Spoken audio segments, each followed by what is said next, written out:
Welcome back to Mayo Clinic Radio. I'm Dr. Tom Shives. And I'm Tracy McCray. Well, the Mayo Clinic is out with another book. This one is called The Mayo Clinic Guide to Raising a Healthy Child.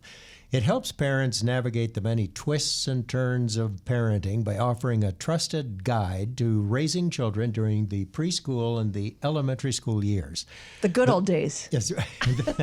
The book draws from the collective wisdom of multiple Mayo Clinic pediatric experts, and it addresses key questions and concerns that many parents have. And, I don't know one parent who doesn't have a concern or a question about raising their child. Joining us is the medical editor of Guide to Raising a Healthy Child, Dr. Angela Mattke. She is a pediatrician at Mayo Clinic's Children's Center. She has a special interest in using social media to connect with patients and families and hosts a Facebook live show called #AskTheMayoMom. Very popular. Hey, Mom. She lives in Rochester with her husband and 2 sons. Dr. Mattke, it's great to have you here again. Thanks for having me back. Dr. Mattke, I would assume that compiling a book like this and editing it is a pretty big undertaking. Why did you do it? Why did you decide to do it? Right. Yeah, it was a really large undertaking. It required a lot of people's input and expert. But the reason why we decided to do it is there's a lot of information out there, and it's really hard for parents to know what's accurate and what information you can trust. And as you mentioned, this book is a collaboration with over 20 experts in pediatric health from Mayo Clinic. And we really do see Mayo Clinic as a trusted source of information. And we wanted to make sure that that information is out there with the latest evidence-based recommendations about how to raise your child in the 21st century, but also wanted to present it in a way that's pragmatic, practical, and adaptable to your life because, very, very strict guidelines are really hard to live by, at least for my family. And so we're trying to make it so families they find it useful. How did you decide what to put in the book? Right. So I am a general pediatrician, and I made sure that we included the questions that I'm hearing from my patients and my families every day in the office. Plus, I'm a mom myself, and I put information there that I also want to know, and we talked to a lot of different people. We wanted to make sure that things that maybe haven't been included in previous parenting books, because parenting's changing, just like it has for all different generations in the past. There's new challenges, and we wanted to make sure that those were also being addressed as well. And how did you decide what to put in the book? Did you want to cover virtually everything, every issue, every concern? Yeah, we covered absolutely everything. No, I'm sure we missed a couple things, but we tried to really hit the topics that we thought were important and the topics that there's evidence out there on. And so when there's a really clear consensus about this being healthy for your child, we wanted to make sure it was included. Or in contrastingly, if there's concerns about safety or ways that we can kind of help encourage resilience in our children and help address some of the mental health concerns that we're seeing becoming increasing, especially in our teenage population, we wanted to make sure that information is there because that's what parents are asking for and that's what they want to know about. I was going to ask, that must be one of the things that is added to something that's now a new compilation of what to work with your kid. Right. It has to be mental health and screens, because those are the Absolutely. 2 things that we do a lot of interviews about. Yeah, absolutely. That was a really big aspect of what I wanted to make sure was highlighted in the book. We have a whole chapter that addresses behaviors and emotions, but really from a preventive kind of approach, because when kids are struggling, like many children do, it's a little bit harder to get the treatments and get things to be back to being their kind of usual equilibrium. But if we can kind of work prophylactically, starting pretty young to teach them ups and downs and to stand back as parents and let them struggle a little bit, that's okay. And that's where children are going to develop those resiliency skills that allow them to adapt and persevere in the face of the ups and downs that are sure to come in the future. Seems like we're hearing more and more about bullying. How do you advise parents approach that with their kids? I think one of the first things would be just prophylactically talking about it, asking their children about it. But, we talk about a lot of the kids that are being bullied, but there are, a good amount of kids that are actually doing the bullying too. So making sure that you're talking to your kids and making sure they're not doing those things. And then if your kid does come to you with concerns about being bullied, it's really important to, first of all, just take a big breath and step back, because I think your first impulse is to go in and just want to fix things, right? Talk to the school, talk to that parent of that child, but that's not going to help the situation. And that's might not be what your child wants too. So the first thing is just gather more information, talk to your child about what's going on. Make sure you're not blaming your child if your child is the victim, because that does happen, that kind of victim shaming sometimes. And then going forward about asking your child what they want to do about it. what kind of path forward does that look like for them? Because it's going to be different in every situation. And then find out where it's happening at. It's really, you want as a parent to sometimes just pull them out of that situation, but that actually can be detrimental, because that might be a really important social output they could be getting a lot of support from, and you might be removing that support by taking them out of that situation. So instead, figure out ways that your child can be safe in that environment, partnering with the schools, partnering with whatever extracurricular activity that it might be occurring in. It's, again, back to the mental health part of it. I mean, I don't know if we'll ever be able to have a world where there is no bullying, but trying to figure out ways to help all kids involved on what to deal with it is what it's all about. Oh, absolutely. I mean, the health outcomes are detrimental to kids that are bullied, as well as the kids that actually do bully. And so their, substance abuse and future likelihood to commit violence for those that do bully are concerns, as well as the kids that are being bullied. And so it has to be, a proactive, holistic approach. And we also need to teach kids and let them work through conflict. Those minimal conflicts, we don't need to go in and try and solve those for them, because that helps teach them some skills to navigate things going forward, because there's conflict in everyday life as an adult, right? And so that starts early, and it's not fun as a parent to sit back and just kind of help your child through these situations, but it's an also really important thing, like I talked about with that resilience. It's those little baby steps. You can find these opportunities and situations before you kind of get to really significant things like bullying, where you do need to be part of that solution. When is it okay to get your child a cell phone? That's a great question. There is no right age. Okay. So it depends on what works for you and your family. It depends on the child. Some children may be ready at 11. Some children may not developmentally or emotionally be ready to take on that responsibility until they're older. And so there's, things that families should look for. Can they follow directions? Can they follow rules? Do they understand consequences and behavior? And kind of setting down before you get to that point and talking about what it would look like and what your expectations would be is a really good proactive approach.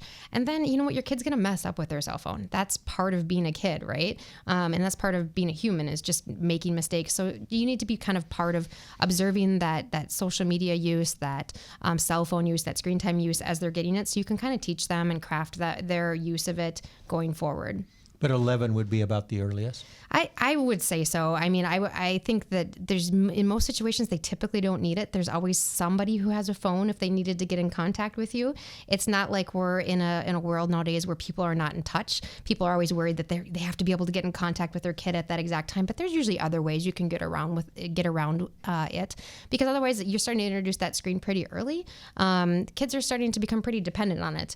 And it's not unusual for kids to use 5 or to 10 hours of screen time per day or more. So as long as you're on screen time, talk a little bit more about that. Computer time, video game time. Are there some limits there that you have to set? Tracy, I think this is of extreme interest to you, isn't it? Well, I've got a 14-year-old, so I don't think that this book is for... It isn't. No. Yeah. Yeah. What I will say is that my 14-year-old son used to more readily admit when he had too much screen time, and because he could feel the addiction part of it, Totally, and he didn't like the way that made him feel. Yeah. Now that he's getting older, he doesn't tip his cards on that one so much. Yeah, and it's true. He's managing the addiction differently. It is, and they're being raised in a digital world. This is a part of their life, and us trying to completely take it out of it is not the right way forward, right? Their school, their social interactions, everything is immersed with it. So we just need to find some type of balance and moderation, as you navigate the different years and the teen years that can be challenging. There's no right way. There's no right answer for anyone, because every family is going to be different. Moderation in all we do. That's it. We're talking with the medical editor of the new Mayo Clinic book, Guide to Raising a Healthy Child, pediatrician Dr. Angela Mattke. We'll take a short break. When we come back, lots more to talk about, including summer safety, childhood obesity, and eating disorders. You're listening to Mayo Clinic Radio on the Mayo Clinic News Network.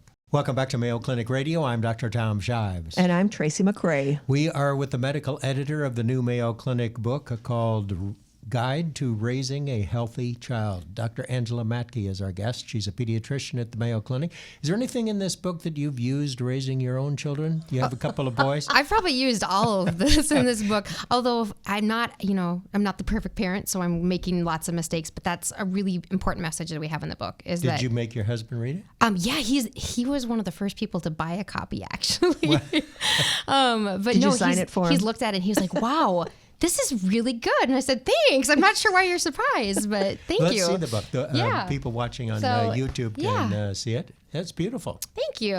Where can you get the book? It's available on your independent bookstores nationwide. It's also available at your online retailers like Barnes & Noble, Amazon.com, Target.com, lots of places. Let's talk about summertime, because we made it through a winter. And summer brings all of its own challenges. At my house, on a bike, put on a helmet, but I'm sure there's probably other summertime things I'm not thinking of. Absolutely. I think the first message we want to get across to families is we want you to be outside. It's not all about safety. Sometimes as a pediatrician, that's all we're talking about. But we want you to be out there as a family, being active, moving, trying new things and stuff. But just remember some safety things as you kind of go through this process of summer. The most common thing that we talk about is sun safety, right? The effects of the UVA, UVB rays are there whether the sun is out or whether it's cloudy. And so it's important to wear protective clothing and making sure that you're applying some type of UVA, UVB protective sunscreen, and you need to apply it frequently and you need to apply it generously. I think that's one the biggest mistakes that people have is that they don't apply it thick enough. Every time you get out of the water, you need to also reapply it. But also, the sun can be hard to be around, right? It gets hot and humid in most places across the United States. And so people need to be aware that kids are a little bit more likely to experience the effects of the sun and heat exhaustion before you may experience them. And same with the elderly too. So think about your grandparents and stuff as well. And so make sure that, you're drinking lots of water, you're avoiding the sun at the highest hours, which is going to be between 10 and 4. Also make sure you're wearing light and breathable clothing, and then look for signs of heat exhaustion. In children, it can be nausea, vomiting, fever, headaches, abdominal pain, muscle pain and weakness, and just changes in how they're acting. And that's a late and very concerning sign. Usually headache and just not urinating as frequently is another sign. So because something about their system at a young age, it's similar to elderly, that the little alarms don't go off for them like they do for adults. Right, exactly. So, if you're already starting to feel some of that, your child definitely is. So you guys need to get inside, you need to rehydrate. Cool baths can be really helpful. Making sure that they're, in water and things like that can also be helpful. But they need to be urinating pretty frequently. If your child's urine, sorry to talk about that, is yellow, they're probably pretty dehydrated. So you need to be focusing more on water, and water is typically just fine. Most kids don't need to have some of the sugary beverages and stuff for electrolyte replacement unless they're doing really heavy exercise. So yellow means it's too concentrated. Absolutely. They ought to be getting more fluid. Yes, thank you. The other thing I don't think a lot of people understand is that the effects of the sun are cumulative. So the sun exposure that you had when you're a kid, the effects don't go away. They just accumulate more and more over time, and your skin gets damaged from a young age. Absolutely. And that damage as a youngster doesn't go away. Right. Sunburns in the first 18 years of life and have a tenfold increased risk of developing skin cancer later in life. And so it's those sunburns when you're laying out as a teenager trying to get, that tan that really are super important. You don't think about it, what it's going to be like in your 50s and 60s. So. Yeah, well, we all did that with a little baby oil. Yep. Yeah. Trying to get as tan as we could. But we also looked at it as you get your first sunburn of the season. And now, I can count on one hand the number of bad burns like that my kids have. Good for you. Like the end of the world is happening if they ever get a burn like that. But for us, that was part of summertime. Yeah, Just get a bad burn, agree. I peel it remember off. that as a child as well. So. What about trampolines? Great question. No, you can't have one. And, as an orthopedic surgeon, definitely, I think orthopedic surgeons, trauma surgeons, emergency room physicians, it's probably one of their least favorite things because we do see a lot of injuries in children in these. We don't want to discourage use, but we want to make sure it's smart use, right? So the American Academy of Pediatrics recommends that kids generally under age 6 are not jumping on them. The other thing is if you have multiple different ages of kids jumping on them, that's when there's a lot of higher risk because you got someone with a lot of body mass and you have someone with less ability to control themselves. And that's where we see some of the bigger injuries happening. The other thing, so 6 is the limit. Six is the recommended age. Also, a lot of trampolines, you got to have that ladder to get up it. And so make sure you're putting that ladder up when it's not in use. Another thing that offers a false sense of security is the kind of netting around it. It's not going to prevent, injuries. Like people think it's one and done and you're covered, and that's not necessarily true. All right, let's switch gears and talk about, do you have another question? Well, no, I just was going to say, you mentioned sugary drinks, and so that just kind of segues into childhood obesity. And it's a big problem, the way that kids and families eat. Absolutely, yeah. It's not just a problem among adults, it's a problem among children, which is sort of frightening. Right. We're definitely seeing childhood obesity, increase over the past 20 years or more. Thankfully, it's starting to slow down a little bit with the increases. But if you're talking about obese and overweight, which incorporates BMI, which is your body mass index based on your sex, that's 85 and above. And we are starting to see a lot of it, but it's not just how much you're eating, and it's not just sugary drinks. We have a greater availability to higher calorie foods. Portion sizes have increased. We're having more sedentary lifestyles, but there's also things that we're starting to understand more and more with research about genetics and how that modifies your risk factors for becoming obese and continuing to be something that persists throughout adulthood. Is it okay to put your child on a diet? No, that is not something I would ever recommend unless it's been recommended by, an endocrinologist that's, in a weight management program for pediatric patients. First and foremost, diets don't work, right? We know that diets don't work. We see this yo-yoing effect, and usually they result in higher weight gain in adults after people have gone on a diet. And also, it's more of a prevention perspective that we really tried to advocate in our book, in that prevention of both obesity and prevention of eating disorders, because the approach is pretty similar. And it's a preventative, balanced, healthy, pragmatic approach for kids. Instead of telling them what they can't eat, give them healthy options of what they can eat. Make it a positive perspective. Make it family going forward, so everyone's included with it. And then making sure you're teaching your kids about other lifestyle things, because they need to be active. They need to practice other things in moderation as well. If you serve them healthy food and they turn their nose up at it, sooner or later they'll eat it, right? If they get hungry enough? Well, the research shows kids need about 8 to 10 exposures of a food before they can really kind of develop taste buds about whether they like it or not. I mean, I can think about this in my childhood, right? Things I would never eat then, I love now, right? Multiple different exposures really kind of opened those taste buds and the ways that I like food. So one, you're not responsible for making your child like a food, okay? What you can do is, offer it, encourage it, present it in a way that's interesting, get them involved with food prep, which can be really interesting, get them involved with purchasing food in the grocery store so they learn to make these kind of balanced choices can be really helpful. I'm going to cross my fingers and hope that you included something about sleep in this book. Yeah. We have a whole chapter about sleep. Don't worry. Good. Because I think when we're talking about poor food, junk food, I often will tell my kids, we do junk food, you do junk sleep. Not every day, but just on occasion. And that's something that makes a big difference for them. Yeah, when they've kind of experienced the sleep and it's gotten off the routine. Junk sleep. Yeah. It's, routines are important for kids, but there's going to be times that the routine can't be followed because of other circumstances. But kids in general need really regimented sleep. They need routines. They need to be going to bed about the same time. They need to be waking up at about the same time.